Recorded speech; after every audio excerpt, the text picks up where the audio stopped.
Today we have two wonderful speakers. First, we have Mary from Lithos, which works on farmland carbon capture. She'll be presenting first for 10 minutes until approximately 3:55, and then we'll have Elias present. He's from Renoster, and he'll be talking about transparency for forest carbon markets. Mary, feel free to take it away. Okay, awesome. Well, it's good to be here with y'all today. I'm going to go ahead and share my screen. Can you guys see that? Is that full screen? Someone nod. Yeah. All right. Brilliant. Cool. Well, my name is Mary. I'm one of the co-founders and the CEO of Lithos Carbon. We founded Lithos about 1 year ago, so we're still a very young company, but we've been doing our research for about 7 years out of Yale University, Georgia Tech, and a few other schools. So very excited to share sort of what we're building and how we're tackling the climate crisis. So for a little bit of the lay of the land, we do permanent carbon capture. So we don't do soil organic carbon, which we love, and we're very supportive of that. We actually do permanent carbon capture, the sucking carbon dioxide out of the atmosphere and storing it for 10,000 years or longer. And I'll share a little bit about how that actually works. But to give you guys a lay of the land, this is a technology that folks have been thinking about for about 10 years, but it hasn't hit commercial stage until now. So I'll explain why that is. And the image on the left is a story that came up many years ago before anyone was really commercializing. On the right, the markets that we are tapping into are the voluntary carbon markets. Big tech companies, Google, Facebook, Stripe, Microsoft, some of these folks are actually our buyers. So we work with Frontier Climate, we work with Microsoft and others. And these folks are actually looking to do permanent carbon dioxide removal out of the atmosphere. And so how our business works is we actually capture carbon, we improve bottom lines for farmers, we do a bunch of research and measure our carbon, and then we sell these carbon credits to companies like these ones on the screen who want to offset the emissions of their businesses as they grow. So I'm going to share a little bit about how our technology actually works, because it's pretty wild. So we use the powers of rocks to capture carbon. And I'll explain how that works. So there's actually a natural process in nature that already removes about 1 billion tons of CO2 from the atmosphere every single year. It's called natural silicate weathering. And how that works is when carbon dioxide is circulating around the atmosphere, up, above the globe, it combines with rainwater in the clouds to create something called acid rain. We've all heard of acid rain. That is nothing new. It can come from pollutants. It can come from CO2. When that acid rain comes down and hits exposed surfaces of kinds of silicate volcanic rocks across the world, leads to a special chemical reaction that transforms that CO2 into something that is locked up for 10,000 years. It's called bicarbonate. It's kind of that chalky stuff that seashells are made out of. And then that is actually goes off in the rivers into the surface ocean and can become the shells of phytoplankton or sea creatures. And when those creatures die, it falls to the bottom, becomes solid rock. This process is very powerful. Already removes 1 billion tons of CO2 a year. It's been happening for 4.5 billion years. It's actually the only reason the Earth is habitable today. Without this process, we would look a lot like Venus with greenhouse gases everywhere. And so if we were to deploy silicate weathering worldwide and actually make this faster than it actually happens in nature, we could capture between 5 to 10 billion tons of CO2 every single year, which is pretty significant. And that's what we aim to do at Lithos. At Lithos, we use a special kind of volcanic rock. The stuff is called basalt. It's what you see in Hawaii or Iceland. And we use a waste byproduct of industrial processes. We bring that to farms and we leverage that to permanently capture carbon. So we're also building a circular economy. So this is actually just a quick image of how it works. CO2 combines with the basalt in the farmlands that we work with, transforms that into something called bicarbonate, is locked away in the oceans. So this is a real photograph of the stuff we use on the left. We actually use waste basalt fines. Unlike a lot of other companies, we don't need to build a big machine to capture carbon, which is great. It's actually fundamentally quite scalable for that reason. We actually use a waste byproduct that sits there that nobody needs today. We optimize it with a lot of science, which I'll try to get into in our limited time. And then we spread it in farmlands where it actually captures carbon out of the atmosphere permanently. We're about a year old. Last year, we were on track to capture about 2,000 metric tons of carbon. And this year, we're on track to capture over 10,000 metric tons of carbon. And that's very exciting because some of the engineered carbon capture solutions in the world are still at, a couple thousand tons. So we're really excited because this is scalable. You don't need to build machines for it. And it's something that actually enriches farmers. However, there are challenges, and that's why commercially this hasn't been available up until recently. One is that it's actually hard to work with farmers. You need to make this safe for them. So we actually focus a lot of our work on that. My family are actually farmers in Taiwan. My co-founder, Noah, he's a professor at Yale, and his family are farmers in the Midwest. We're very, very farmer focused, and I can chat about that with you guys. Number two, measurements of carbon removal, which I bet Elias is going to talk about as well, is a major challenge. So half of our tech stack is actually just completely focused on laboratory measurements and make sure that on every single field we deploy, we're measuring every single ton of carbon that we're capturing. So why do we work on Lithos? One, it's very scalable. We could capture up to 10 gigatons of carbon dioxide, which this is outdated, but this is technically about a quarter of society's annual emissions. We are actually already profitable, which is exciting for us. We capture carbon for about 1/5 the cost of like direct air capture or other solutions, and we are also helping farmers. We also improve crop yields for farmers, and we've already sold carbon credits to Frontier Climate, to Microsoft, and to others, and excited to be scaling up. We raised our seed round when we were about 2 months old, and we are building the team today. So we are 9 full-time folks, so still very small, but growing fast. So why do farmers want to work on this? How do we actually scale this? The reasons are actually, there's a lot of them. So one of them is actually this basalt volcanic rock dust. It enriches the soil. It's actually called, in geology, which is what I studied, a mother rock. It releases all these nutrients into the soil and helps with prevent topsoil erosion. So actually on our real farms today, we have improved crop yields up to 40% in some cases, which is exciting. It's very hard to improve crop yields, and farmers are very, very stoked when you can actually make that happen for them. 2, we're regenerating topsoil. We're releasing really rich micronutrients like phosphorus, potassium, iron into the soil as the special waste basalt dust dissolves in the fields.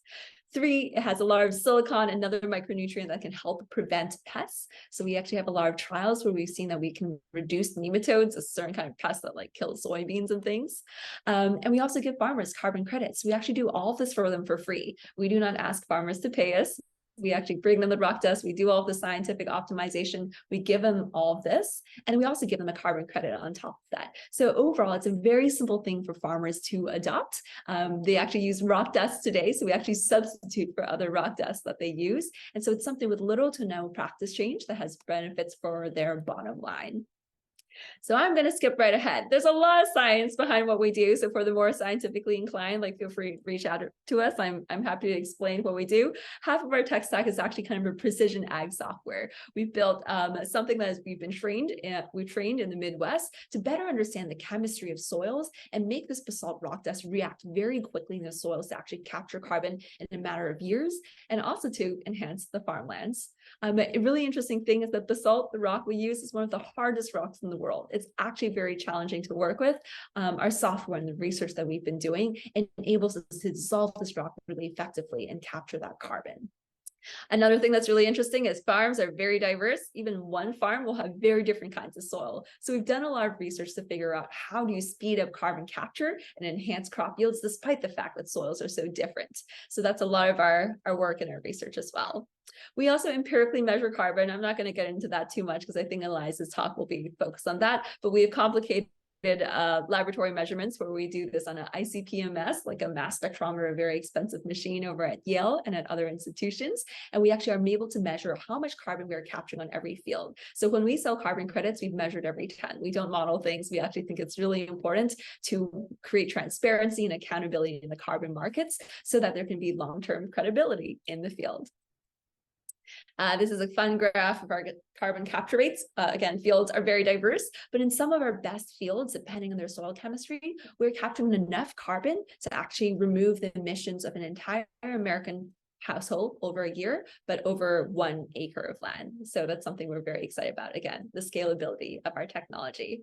And something else exciting is that the basalt we're using actually adds a lot of nutrients to the field, so it improves crop yields. So the stuff we do is really fun. We're really excited to be working on climate. We spend a lot of time on our quarry. So this is a real photograph of us trying to better understand what is going on with the rock dust that we're about to use and deploy at a quarry. And all the stuff you see in the background, that's just waste dust. That's not actually something that they're selling. So it's cool that we're building a circular economy. We work a lot with farmers, and that's really thrilling to us. This is a real drone photograph from one of our farms that will capture about 100 metric tons of carbon. We spend a lot of time with our farmers teaching them about this new thing. Out in the fields, we work with agricultural extension agents. We actually work with farmers in Pennsylvania as well. So we'd love to chat with anyone who is studying agriculture. Spent a lot of time on quarries, and this is a photograph of a bit of our team. So we've been doing research for a long time. We are scaling up today. We're really excited because it's not something that's just in research phase. We're already, deploying live, capturing thousands of tons of carbon, working with large corporates, and figuring out how do we scale this globally, not just in America. So we also have some pilot stage deployments in other countries today. All right, I'm happy to take questions or pass it off to Elias. Thank you so much. Yeah, that's very, very interesting. Everyone gives a round of applause to Lithos Capture. All right. And next we'll have Elias from Renoster come speak. They do transparent scientific reviews of carbon offsets via satellite data. Feel free to take it away. Yeah, so I'll share my screen real quick here. Welcome to Renoster. What we essentially do is review carbon projects and make sure that they're actually sequestering the amount of carbon that they are claiming to. We deal in nature-based carbon projects, so we're talking about trees, usually, peat bogs, mangroves, so not so much the agriculture stuff. Here, I'll share my screen real quick. Yeah, so I mean, as most of you guys know, most of the large Fortune 500 companies at this point have made climate commitments, and the dirty little secret is that a lot of them don't really know how they're going to get there. Obviously, we want these companies to reduce their emissions, but that's not always going to be possible. And so this is why people turn to offsetting. And so a large portion of the commitments that people have made for 2030 or beyond are based on carbon offsets. They're based on the idea that you can buy an offset and then, basically CO2 is being removed somewhere else for your pollution. But our fundamental premise is actually pretty grim because there's been quite a bit of significant science that shows that most nature-based offsets on the market today are not genuine offsets. They're not doing what they say that they're doing. Maybe you're a fan of John Oliver. He did a really funny piece about how a lot of people are faking offsets. Maybe you read The Guardian and they've done a bunch of really long exposés about how offsets are not genuine. So there's a little bit of disagreement about how many fake offsets there are on the market. We put the number at about 75%. Other, academics have put it at 95% at the high end. There's widespread agreement of independent people who are looking at the industry from the outside that at least over half the offsets on the market today are not really genuine. And so what are the implications for this? I mean, it's actually pretty grim, right? One implication is that maybe we've done more harm than good through offsetting, right? All of these companies that are purchasing offsets, they would have had to purchase genuine offsets if there was nothing but genuine offsets on the market. And so that's real pollution that's going into the atmosphere and kind of being written off the books incorrectly. Another problem is that, institutional investors have no confidence in these assets, right? So, imagine going and buying a future for an oil commodity future or something and not really knowing if the oil was there.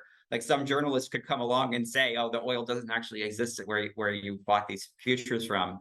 And so that's led to a lot less investment in the space than there should be.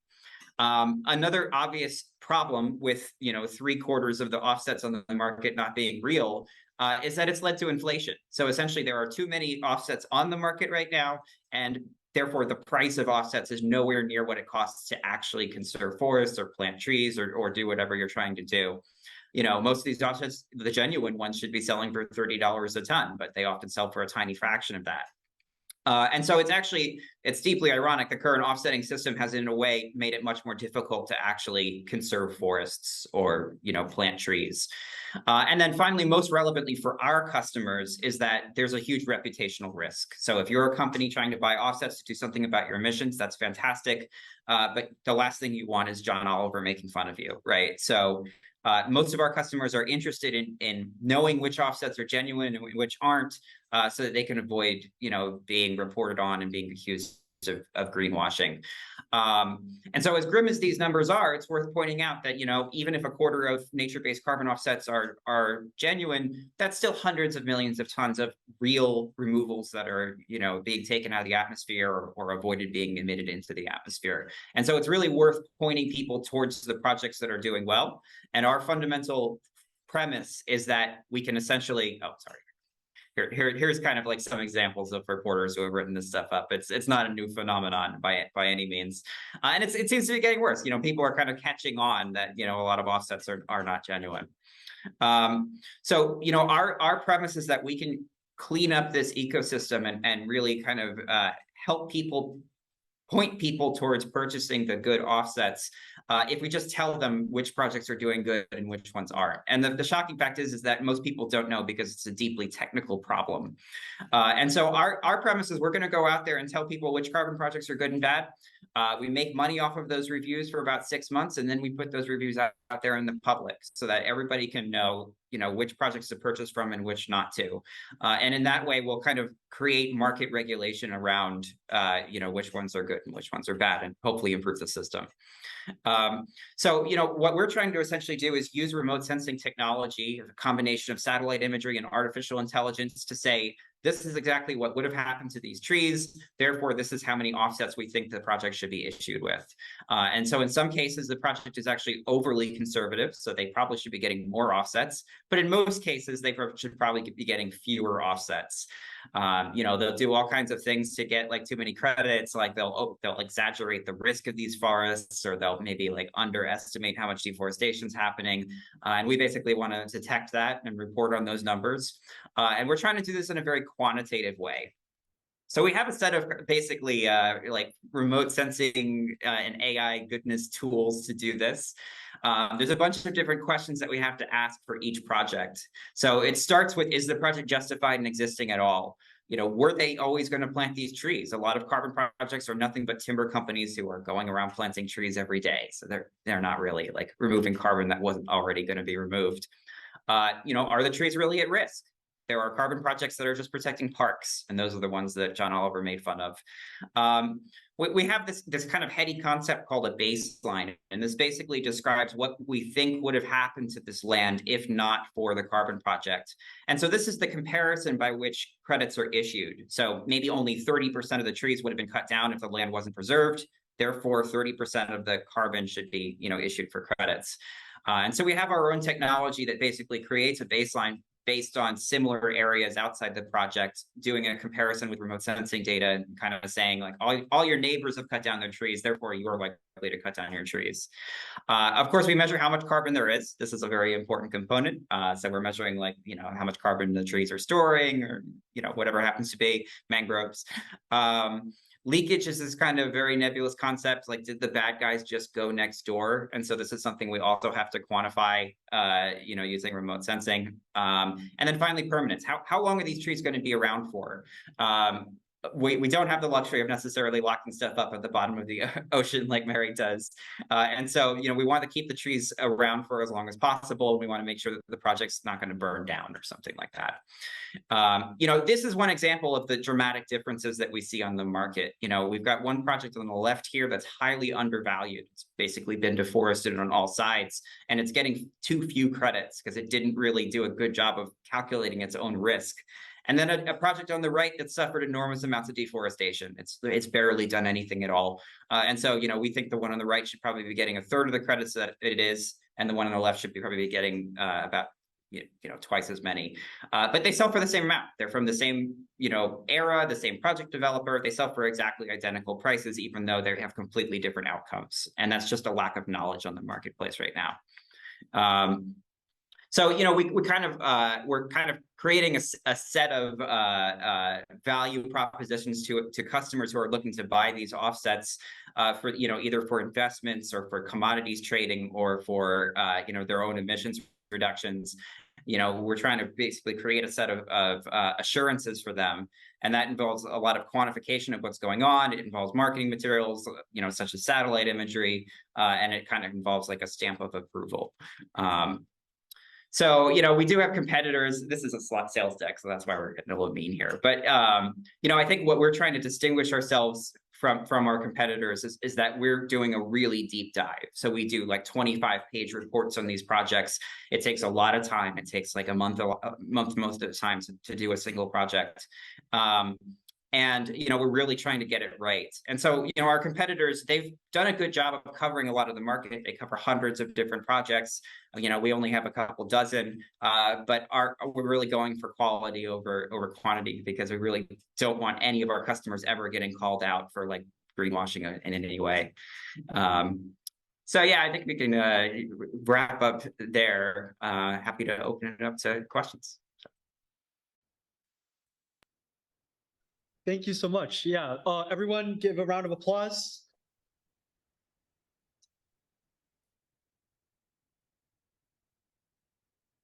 Perfect. All right, we'll begin the Q&A. Oh, there's a lot of questions. Okay. Hi, this question is for Mary. I'm very curious to understand how Lithos makes money. You mentioned that you give back the carbon credit to farmers, you don't charge them anything. So how do you actually make money? And I have a follow-up after that. For sure. Yeah, thanks so much for the question. Obviously, very important to the business. So like I mentioned, we sell carbon credits. So the kind of stuff that Elias was talking about. So we sell permanent carbon removal credits. For what it's worth, there are large companies all across the world, like direct air capture companies that build big machines to capture carbon out of the atmosphere. And then it honestly usually costs them like $1,000 to $2,000. And they sell those carbon credits to companies like Microsoft or Google, Facebook, Stripe, et cetera, right? So we also do the same thing. We permanently capture carbon without the machine. We also sell a carbon credit for that carbon removal that we're permanently doing. And that's what funds our operations. So we sell these carbon credits. We use that to pay for the trucks that move around the dust and for our research and for our laboratory measurements. And we also use that to give the revenue to the farmers. So that's how we're actually profitable today from our carbon credits. Thank you. Just one follow-up, which was, you also did mention that basalt is one of the toughest rocks. How easy or difficult is it to source it? How readily available basalt is in the world? And how is it applied on the farms? Great question. So basalt is the fourth most common volcanic mineral on the earth. So there's a lot of basalt all over the place. However, it's hard to find really good basalt. Some basalt is not very efficient for carbon capture. So we have found many sources all across America, like even in Washington State, for example, we have 53 different quarries, but we don't like all of the rock. We like some of the rock. So we were very careful about testing all of that, finding stuff that will dissolve quickly, that has the right chemistry and the right chemical parameters to permanently capture carbon. We use rock dust. So it's something that just comes out of the normal processes that they use. So we actually have not had to pay for most of it today. It's something that they don't sell. And it's available all across the world. So we actually have partnerships in India and Brazil and other places where we're also helping local NGOs, nonprofits, et cetera, who want to do carbon capture and have found local basalt that is actually quite appropriate for this everywhere. I'm not sure if there's another question. I might have missed it. I'm sorry. Did I answer all the questions? Yeah, the last one was, how is it applied to the farm? How's it applied? Yes. Good question. So I had a few images in there. It's just called an agricultural limestone spreaders. Farmers all already use rock dust today. They use other rock dust that they actually pay for. You can use the exact same kind of machine. So farmers don't need to buy something new. They can use the same machine they already own or that they already rent to spread the rock dust. Thank you so much. For sure. Good questions. Hello, so this is questions for Elias. So with the data you're collecting to, I guess, give your sort of like rating scores on the different projects, like, do you encounter issues in which like maybe those projects might like try to do things to manipulate their data to like, I guess, sort of like deceive you guys? Is there a sort of like cat and mouse game going on with that process? That's exactly what happens. And yeah, I mean, I think we're pretty good at detecting. I mean, I've been at this rating projects for about 4 years, so I think we're pretty good at detecting a lot of the gross manipulations. It's possible that there's other stuff. People come up with clever ways of manipulating the system all the time. Like, one of the newest ways of doing it is, you have to like put buffer. You have to put credits into an insurance pool in order to receive credits. And what people are doing is they're buying credits now from the lousiest projects that nobody else will buy them from and putting them into the insurance pool in place of their credits. So that's just one example. But yeah, I mean, what we're essentially trying to do is create our own set of numbers from start to finish. So we don't rely on the project's numbers at all. And then basically we're just doing a comparison, like what are they saying versus what are we saying, and trying to get the difference. Okay, thank you. I guess like sort of a slight follow-up. I'm thinking like say like the satellite data you guys are collecting. Like, I don't know, maybe if they like put something visual on like their field to like sort of trick the image or something like that. Like, is that sort of a possibility? I mean, these are like thousands of hectares big, so that would be quite the undertaking. I don't think that's likely anytime soon. This is why I really like forestry projects and this is why we exclusively work in nature-based projects, because the satellites don't lie. It's much easier to determine what's going on. And you've maybe heard a lot of like criticism of nature-based projects, but a lot of that is just because people can see what's going on with the satellite.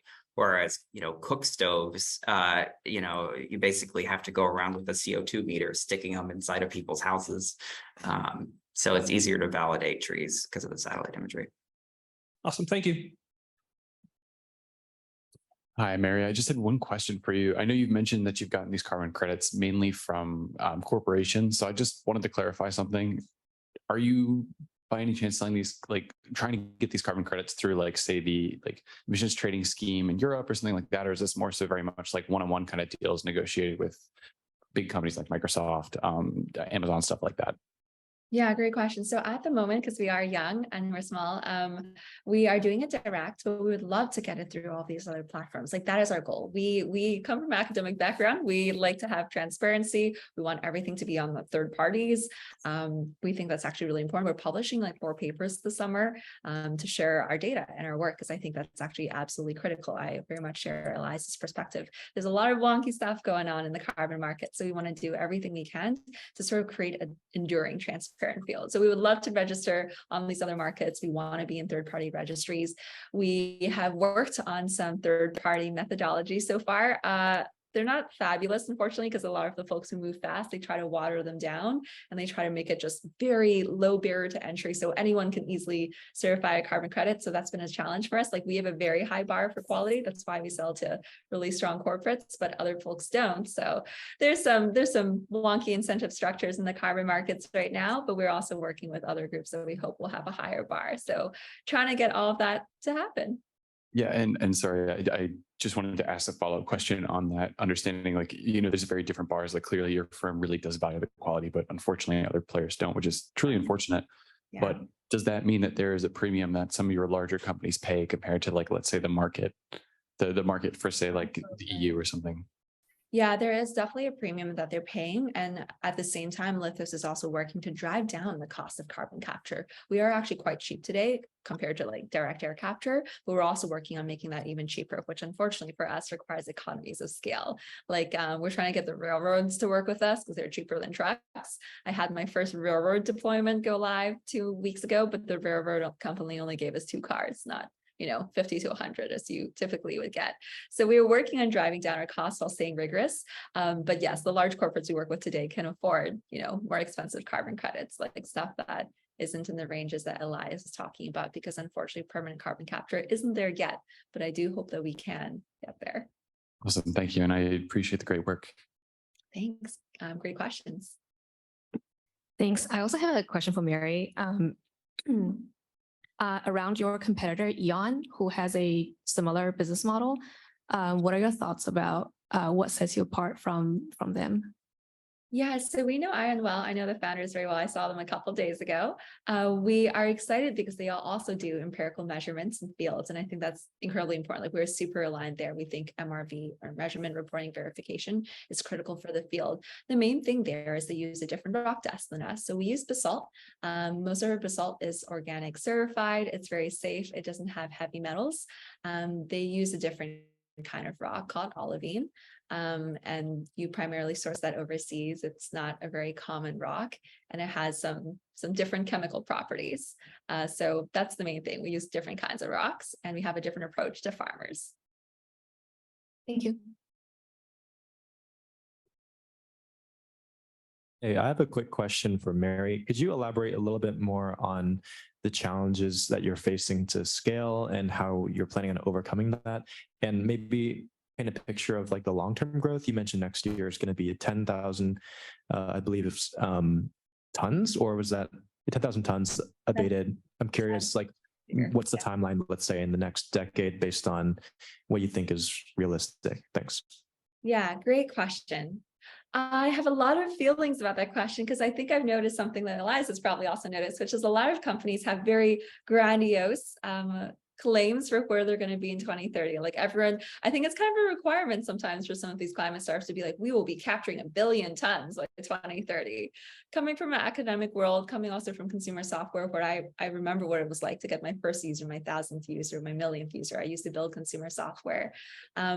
I think the things are hard. So I would hope that we could get to 1 billion tons by 2030. I don't know that we definitely will. I think that in order to do that, we need to have, we need to do things that folks have never done before. Human beings have never captured more than, permanently captured with like permanent CDR, more than a few thousand tons of carbon. It's going to be hard.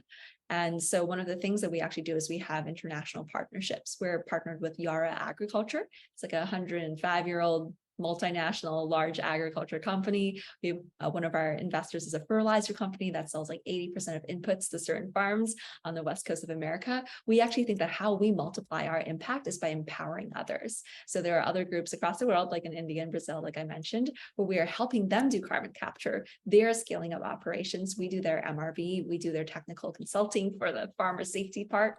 So I hope that we can be at 1 billion tons. I don't know that we definitely will. It's going to take a lot of talent, a lot of creativity, and innovation to reliably get there, and trust. I'm very concerned about trust in the market.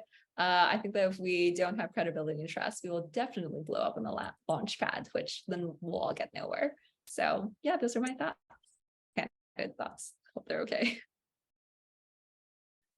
Yes, this question is for Mary. Part of my ignorance, but what do you mean by carbon credits? Yeah, so I guess some folks, and this might be actually a good question for Elias, how he defines it. So some folks define them differently. There's like carbon offsets and carbon credits. We call ourselves a carbon removal company. So carbon removals is actually the term that is in our contracts that we sell. So it depends. Everyone kind of does it differently. You can have carbon credits for like emissions reduction, where like you've avoided emitting some carbon. So honestly, like if you Google it, you'll probably find 12 definitions. So I'm not sure how, Yeah, that's where I got confused. My answer is, for us, we do carbon removal credits, or just carbon removals. That's like my contracts I see are used, carbon removal units. So for me, that means I've permanently removed 1 metric ton of carbon, and that's supposed to be permanent for over 1,000 years. And we have some fun models and frameworks for making sure that this bicarbonate that we're creating will not be leaking. And if it would be leaking, to actually, we just remove it. We don't even like take a risk on that. We just sub that out. So that's how I define a Lithos CRU. But that doesn't mean that's how other people are. So that's a big challenge for us as well. We are selling something, people are selling something totally different, but with the same word, and there is no legal definition of it. And you sell that to the government? That's how you make your money?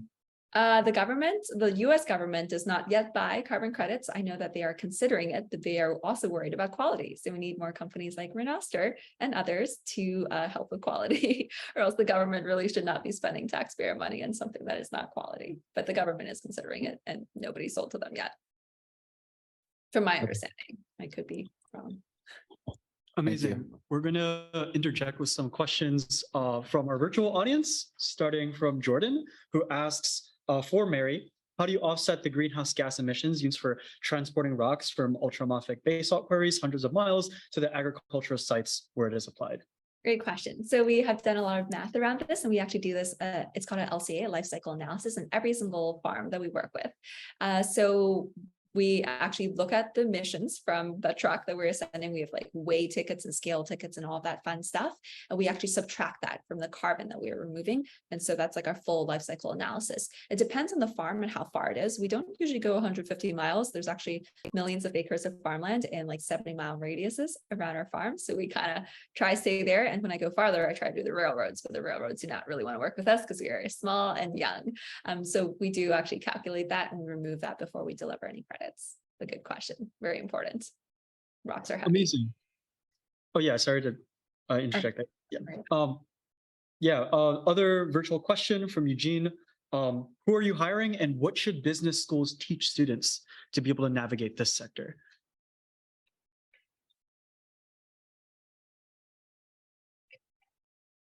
Starting with Mary and then Elias. Oh, both of us. Okay, sorry. Let's see. What should business school? So I've never gone to business school myself. I built early stage companies from when I was 18 and then I went back to school. I mean, I think the obvious things like finance, like teamwork, all that stuff is important. I think that a lot of it is creativity. When it comes to climate, there's no playbook for success. The stuff that you learn from other industries is going to be useful, but also not the whole picture. I was at a conference this week for San Francisco Climate Week, and they were saying that we need climate tech to scale 5,000 times in the next 7 years, which is faster than like semiconductors and everything else. So I would say there is not truly a playbook to get us to where we want to go. So lots of creativity. I think a lot of grit. The biggest thing that I look for when we hire on our team is someone who's going to roll up their sleeves, figure out something that no one knows how to do, and also have good values, virtues, trust while doing that. When I had to go find basalt dust, you cannot Google for basalt dust. You will not find it. I just had to call every single quarry from the Midwest to the East Coast, and that's how we found our basalt dust. So I like that kind of grit. And I think that's something that school is not going to teach you, but very excited. And I think there's so much that you can absolutely learn in the classroom, but also through experience. Yeah. Yeah, we're actually hiring quite a few roles. We've got positions for 3 scientists, probably like PhD level forest scientists.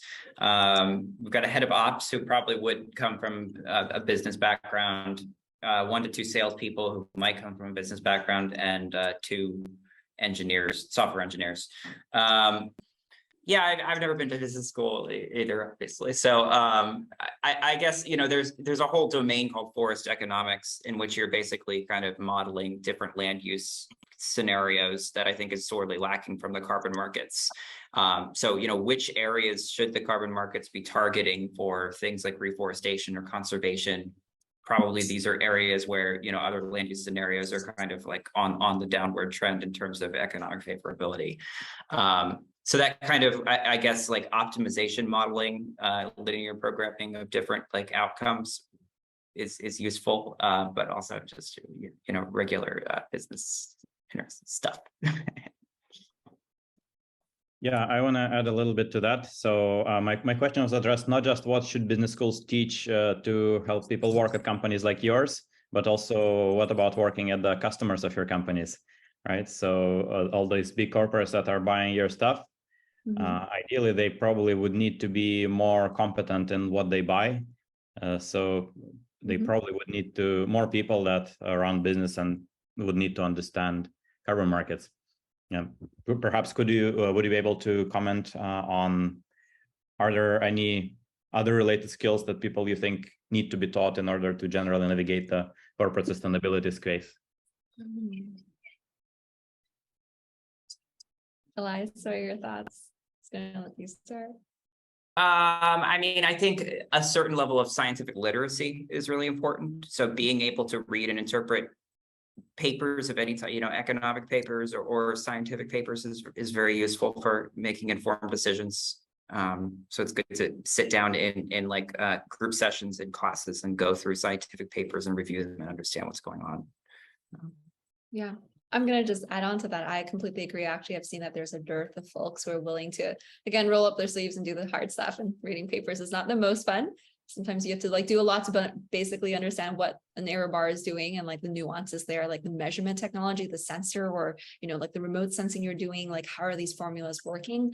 And a lot of folks don't want to do it. It's not rocket science. You just have to do it. So actually, I would love to see more of that. I think reading science papers is something I like to do in my free time. Most people don't. I wish more people did.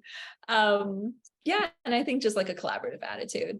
I also think, reading policy papers is rough, but also important as well for the world we're working in. And I've noticed a lot of folks are trying to contribute to policy without completely understanding the nuances. So I would add that in as well.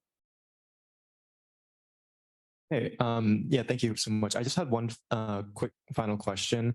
This was directed to Mary again, which is I'm hoping you could elaborate on sort of the risks of, let's say, like the startup that you're working on to ultimately succeed.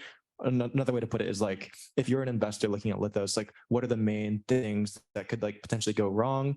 Right now, what you've described sounds very, very promising. And I'm, like from an investor standpoint, or even like a, R&D funding standpoint, should more money be allocated into, approaches similar to what you guys are doing as opposed to DAC, for example? So I'm curious if you can just highlight what are the risks involved in, further pursuing this approach. For sure. Thanks. Great question. So first, I want all the approaches to succeed. So we want DAC to succeed. We want biochar. We want everything to succeed. Like we need so much carbon removal. So there's that. I think that the thing that we worry about most as a company, so that's what I would tell an investor, is we have an existential crisis over quality in the markets. There are a lot of folks, again, who are doing kind of nonsense, wonky things. And if the carbon markets are not trusted, Lithos will not succeed with the VCM. So then we'll have to pivot and be a fertilizer company, which is another business model that we've chatted about as well. We're doing research around that kind of stuff.